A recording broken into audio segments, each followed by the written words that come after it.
Hi everyone, I did say it wouldn't be so long until the next one. Bit of a cobbled together mishmash video for you today. I will get into the Spooky Box Club unboxing, but before I do that, just a quick update on my bathroom. Now, I'm quite handy with the DIY, but I've never tackled plasterboard before.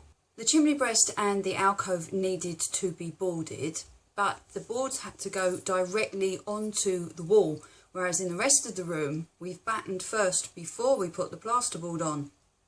Now, we live in a Victorian workman's cottage, so the houses, I'm not going to say that the brickwork is shoddy because it's stood up for the last 120 odd years, but it's not pretty. And underneath the plaster, the bricks are, some are sticking out and some are sunk in.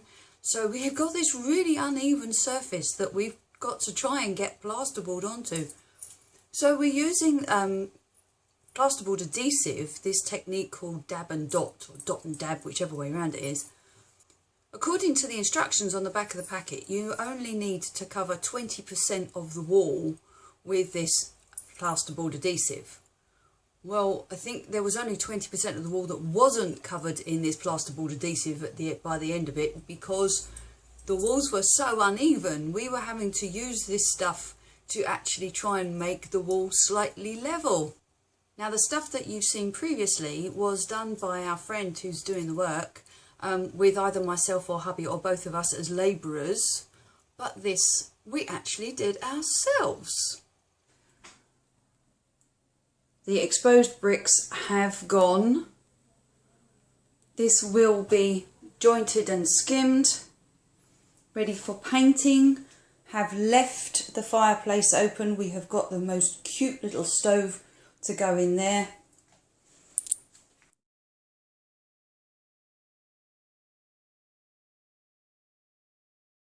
So as you can see, it's not perfect, but we're feeling quite pleased with ourselves as it was our first attempt. So on with the unboxing. Now, this box arrived between the two Lockswoods, so right at the beginning of August, but when I opened the packet and found that it wasn't something bathroom related, it just kind of got shoved off to one side, and I'll come back to that later. And it was only when we got back from Hurstbourne and I was putting things away that I realised that the box was still sitting there unopened. So, here goes. The confetti is palm trees and flamingos. Okay. Ignore the card as usual. Purple fluff as usual. Straight out, first thing, oh,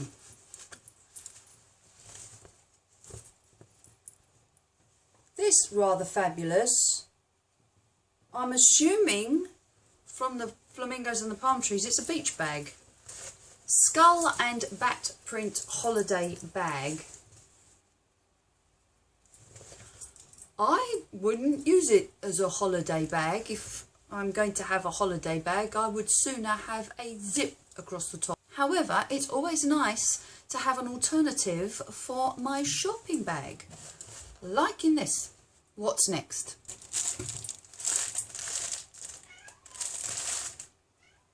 If you can hear a squeal in the background, that's Lemmy making himself known. Coffin waffle towel. No, that would be Lemmy, and that would be my camera going over. Don't stand on the laptop. Excuse me. Coffin waffle towel. It is black. The description contains the word coffin. Oh, you're a rat bag. Get out of the way. So there's a good chance I'm going to like this. Get out of the way. Let's open it up and find out. Oh my goodness. It's a coffin. Excuse me, get out of the way, cat.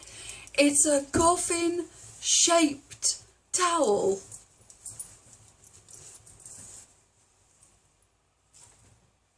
Oh, I'm going to have to stand up, I think, and go back quite a bit so you can see this. This is just brilliant.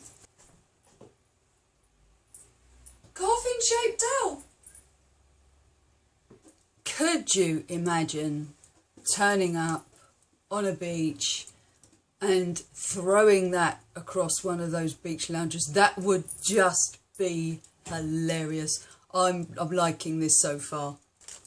A Lost Souls Hotel coffin shaped luggage tag, I'm guessing. Key ring, room key thing. Oh, it's good quality rubberized stuff, whatever it is.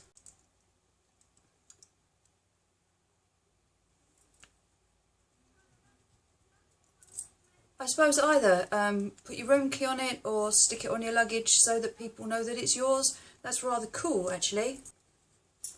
Ice cream patch. Not really very me, but quite sweet. Okay. Little baggie. We know what that means. A chain of some kind. I think it's an anklet. It's certainly too big to be a bracelet. I'm not going to be able to stop the glare, am I? Can you see the scullies on that? It's quite a sweet thing, actually. I already wear an anklet all the time, and I generally don't go bare-legged, and the scullies would cut into my legs. But I could wear this over a boot, couldn't I? Yeah. Okay, I'm liking this. Another baggie. Oh.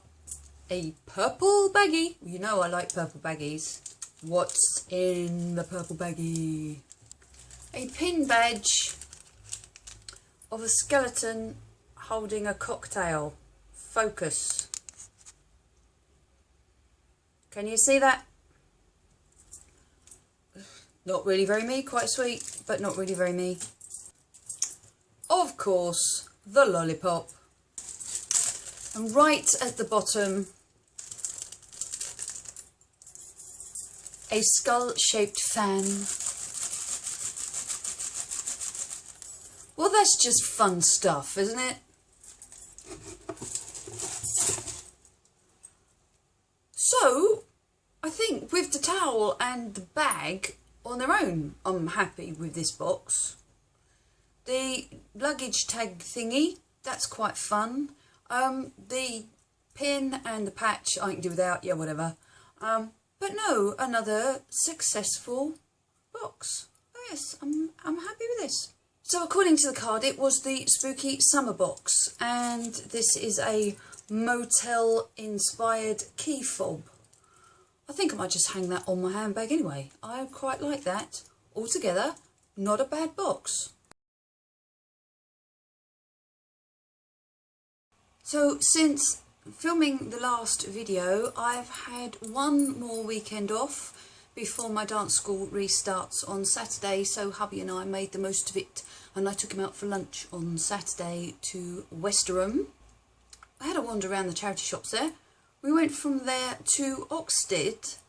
Now normally we do pretty well at Westerham and Oxted, but the shopping gods were not smiling upon us this time, it seemed. I did, however, find this rather lovely skirt. It is multi-panelled. It is raw silk, which is absolutely lovely. Originally from Marks and Spencer's, and this cost me £4.99 in Age Concern. So, you know, it wasn't a complete washout. On Sunday, we took ourselves off to the alternative bring and buy sale up in Tufnell Park.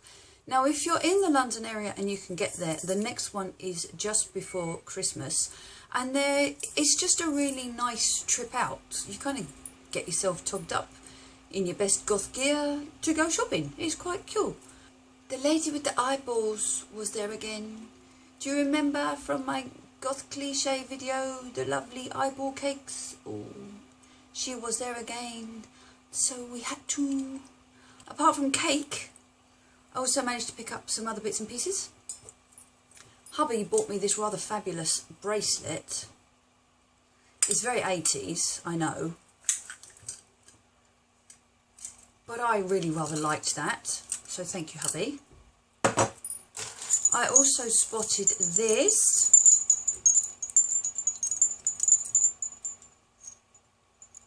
Another coin necklace. I'm getting a rather large collection of these. Maybe I need an intervention. This is slightly different, however. These are actually real coins. These aren't ones that have been pressed just for the sake of sticking on a necklace. So that's rather nice.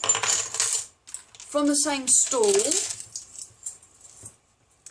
incredibly 80s belt. Thick cord with these big chunky bits on. It is a little bit on the large side, so I'm going to have to adjust it up here, but I can do that.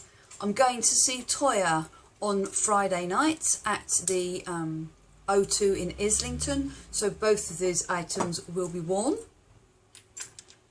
I also picked up these two fabulous mugs. This one is mine, just in case you didn't know. This one is hubby's. Piece of pointless trivia. This, the skull and cross cutlasses, is a pirate flag.